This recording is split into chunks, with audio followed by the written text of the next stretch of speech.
ako si Shotze. Ako naman si Sanchay. Gusto mo ba mag-shopping? Shopping? Oo. Huwag na. Pagod na ako. Isa pa, hindi tayo magkakilala. Ano namang masama? Magkakakilala rin tayo mamaya at kailangan ko ang payo mo. Ano naman naman yung bibigay kong payo? Basta, isang mahalagang payo. Halika na. Kasya po ba? Okay lang, pero medyo malaki. Chanchay, maganda ba itong damit? Tingin ko kahit ano bagay sa'yo. Isa pa, ang dami-dami mo nang nabili. Gusto kong mag-ayos para makuha kong atensyon ni Daming Tse. Miss Pakilitan, matagal mo na siyang kakilala? Kaya kailangan kita para mabigyan mo ako ng magandang payo. Chanchay, may tatanong ako, alam mo ba kung gusto ni Daming Tse yung simple lang o kaya yung sexy? O baka naman yung mas bata kung manamit? Palagay mo? Hindi ko masasagot yan. Sa tingin ko, wala na siyang ibang gusto kundi ang sarili niya. Hindi na niya papansinin kahit ano pang suot ng babae. Totoo ba yan? Mas mabuti yun. Kukunin ko na ang atensyon niya. Pakibalot, miss. Yes, ma'am. Bihira na ang katulad niya. Pipilitin kong mapalapit sa puso niya. Kala ko ipapakilala ako ni Papa sa isang lalaking mayaman pero tatanga-tanga. Pero natuklasan kong hindi pala siya ganon. Okay pa nga siya. Kaya kung basta na lang ako susuko, hindi ba sayang naman? Kaya dapat lang na magkaroon kami ng isang magandang relasyon. Pero ano namang kinalaman ko dyan? Oo nga, no? Tama sinabi mo. Pasensya ka na, Chansay. Siguro dahil nag-iisa lang akong anak, kaya medyo may kakulitan ako. Kaya rin siguro wala akong masyadong kaibigan. Okay lang yan. Wala rin akong kaibigan sa school. Pasensya ka na kung naabala kita. Naku, wala yan. Hindi naman ako talaga naabala. Kung ganun, pwede mo akong tulungan? Oo ba? Salamat naman!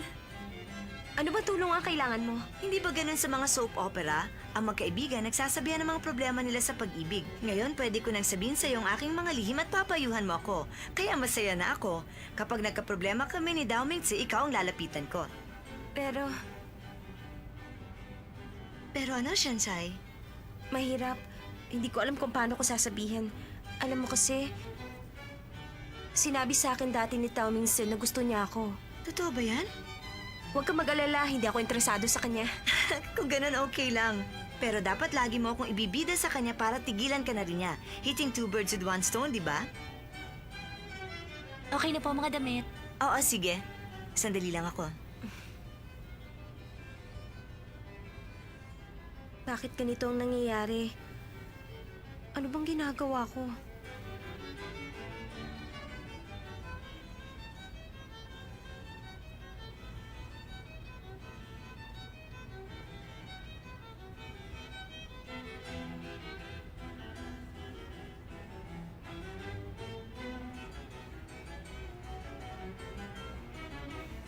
Ang ganda naman ng damit.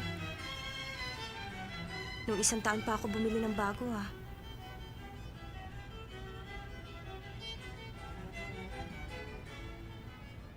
Aba? $20,000 ang halaga nito? Shansai?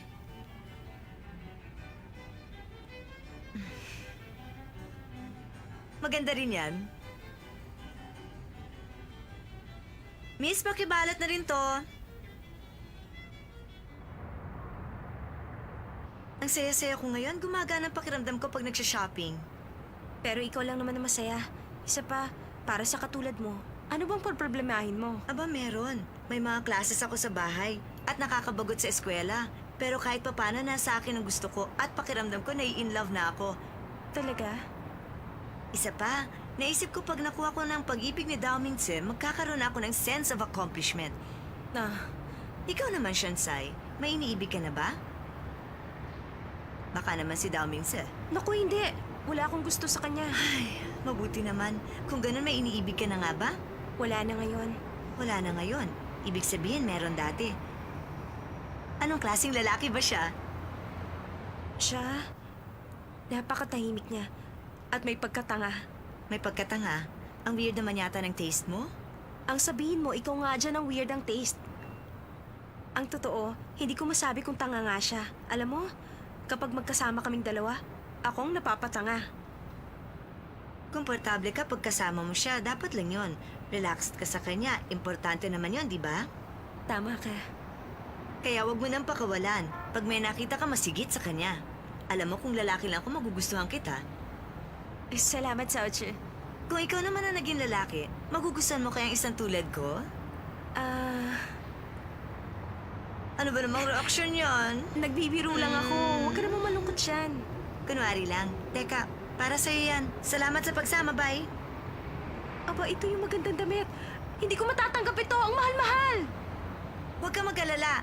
Isa pa mas bagay sa'yo yan. Mas lalo ka pang gaganda. Gusto talaga kitang maging kaibigan. Diyan ka na, ah. Bye-bye.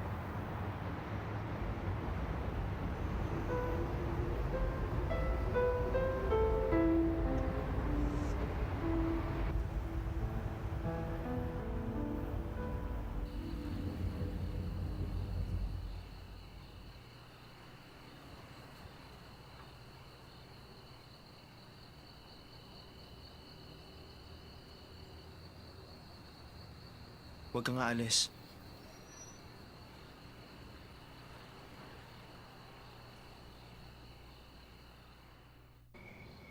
Kaya, wala talaga nangyari nung gabing yon. Ayoko na siyang makita. Di ba sinabi ko na sa'yo, ako magpapasya sa buhay ko. Hindi ko hahayaan makialam sa akin si Mama. Nakikinig ka ba? Oo naman. Bakit ganyan pa rin ang mukha mo? Nagpaliwanag na ako, hindi ka pa ba masaya?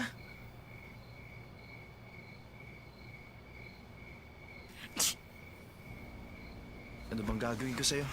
Pabago-bago ang panahon. Bakit kasi hindi ka nagsusuot na makapal? Oh.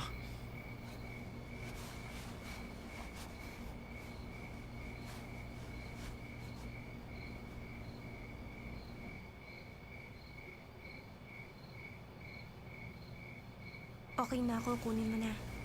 Luka-luka ka ba? Isuot mo na nga uli yan. Sinabi na kunin mo ng jacket mo. Huwag mo na nga ako intindihin. Bakit ba?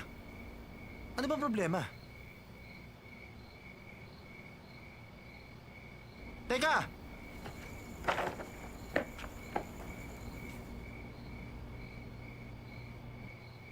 Buong araw kami magkasama ni Xiaozi. At magkaibigan na kami ngayon. Bakit kayo magkasama? Noong unang buong akala ko masama ang ugali niya. Mabuti naman pala siyang tao dahil iniisip niya ang iba. Matangkad siya at mukhang pasensyosa. Bukod doon, maganda pa. Ano to? Bigay sa akin ni Xiaozi. Ibig sabihin, nautukan niya na isang damit lang? Kaya naman kitang ibilin niya na. Ngayon, ibinibida mo na siya? Sobra ka naman magsalita. Hindi naman yan ang pinag-uusapan ah. Nakita ko sa mga mata ni Xiaozi na gusto ka niya talaga. Gusto niya matuloy ang engagement niyo. Tsaka isa pa, Anong tsaka isa pa? bagay kayong dalawa sa isa't isa. At siya ang gusto ng mama mo. Sa tingin ko rin kayo ang bagay. Maging mabuti ka sa kanya. Huwag ka na magsasalita. Lalo ako nape-pressure sa mga pinapakita mo. Isa pa, hindi talaga tayo pwedeng dalawa. Higit sa akin si Xiaozi. Bigyan mo siya ng pagkakataon. Ayoko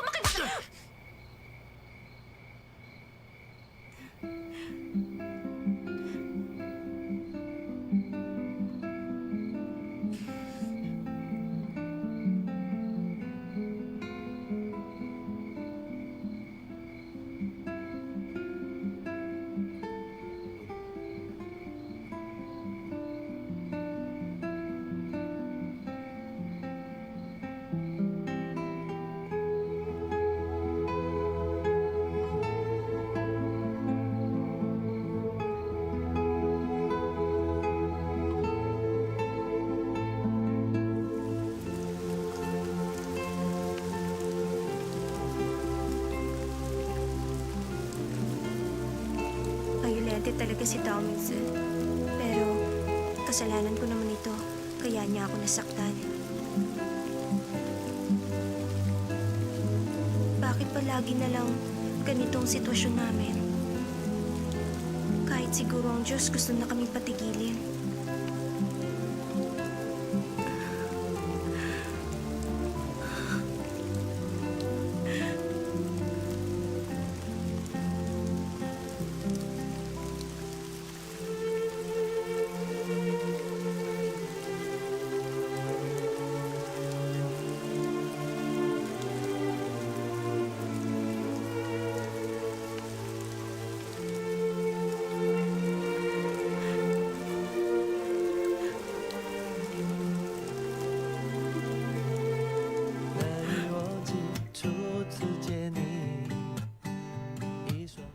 Hindi na maganda ang nangyayari. Kailangan na kaya natin makialam? Kahit na hindi tulad niya ang tipo kong babae, wala na tayong magagawa. Ano ba ibig niya sabihin? Ano ba yan? Binabalak namin ni Meichiyo na ligaw si Xiaozi para malayo kay Asu. Nasaan ka ba kanina? Pinag-usapan na namin yan. Pero ganito kasi ang nangyayari. Yung napiling babae ni Auntie, mukhang tatanggapin niya ang pagpapakasal kay Azu. At nang dahil sa kanya, lagi tuloy nag-aaway si Asu at si Sanchay. Popormahan na namin si Xiaozi para wala ng problema. Ah, yun pala ang pinag-uusapan. Tutulong ka, di ba?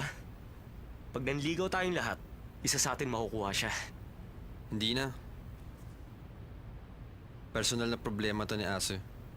Kapag nakisali pa tayo sa problema niya, malamang lalo lang lalala ang lahat. Ang goal nga namin, maging komplikado to para...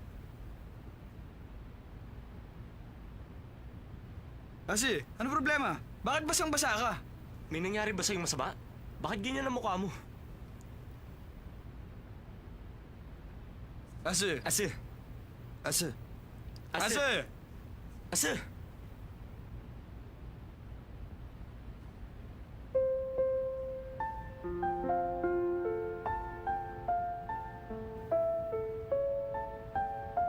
Sinaktan ko na naman siya.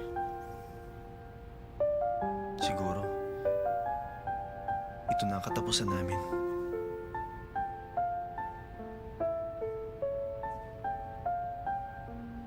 Higit sa akin si Xiaozi! Bigyan mo siya ng pagkakataon! Ayoko na makita...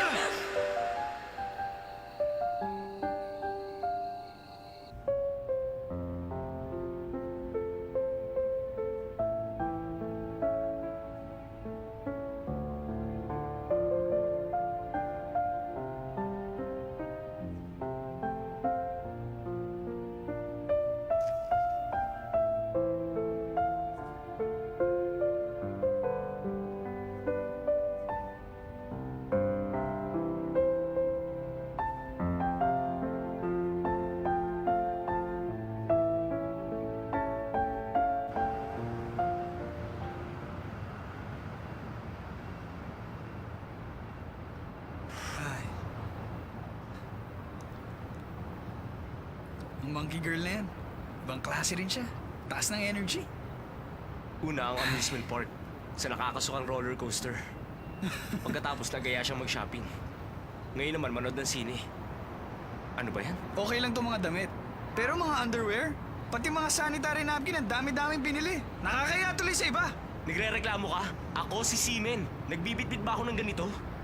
Teka, anong pinag-uusapan nyo? Ako ba? Tama, no? Of course not. Pinag-uusapan namin ang gusto mong panoorin. Nagpasya na kayo, tama na yan. Manood tayo ng Lovers in the Snowland. Okay, kukuha na ako ng ticket.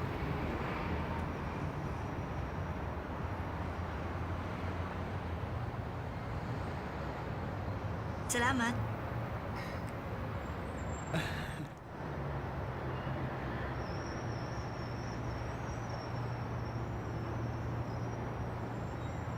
Ito na, may 20 minutes pa. Kahit na maganda ang palabas, alam kong pagod na kayong dalawa. Baka makatulog lang kayo. Manood na lang tayo ng action.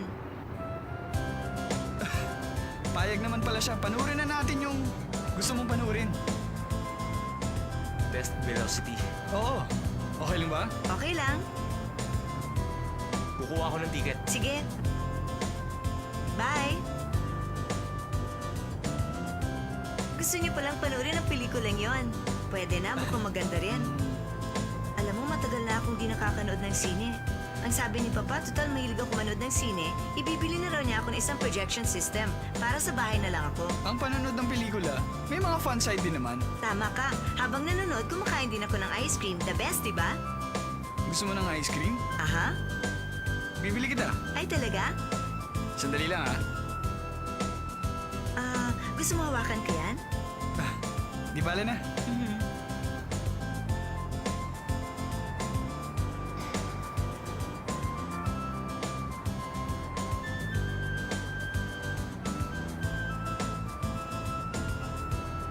Nakabili na ako. Si Michu. Bumili siya ng ice cream, babalik din agad. O, yung mga gamit. Dala-dala niya. Na kaya niyang dalhin yung mag-isa? Pakihawak naman. Okay.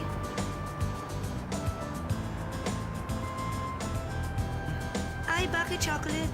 Pero vanilla flavor lang ang kinakain ko. Allergic kasi ako sa chocolate. Ikaw na lang ang kumain yan.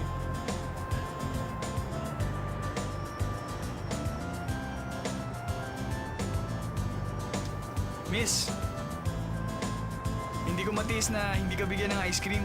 Kasi, ang cute-cute mo. Totoo ba yan? Talaga? Sige, thank you. May paraan pala kayo pagdating sa babae. Feeling ko tuloy ang haba ng buhok ko.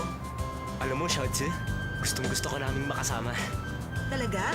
Sa totoo lang, hindi ba kayo nababagot? Paano kasi alam ko namang ako lang ang nasusunod kanina pa. Hindi. Basta masaya ka, masaya rin kami. Kahit na nakakapagod, okay lang.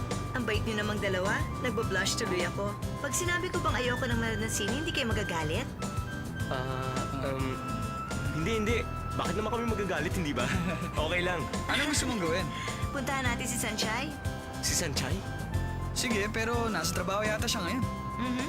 Ano, tayo na? Halika na. Sayang ang ticket!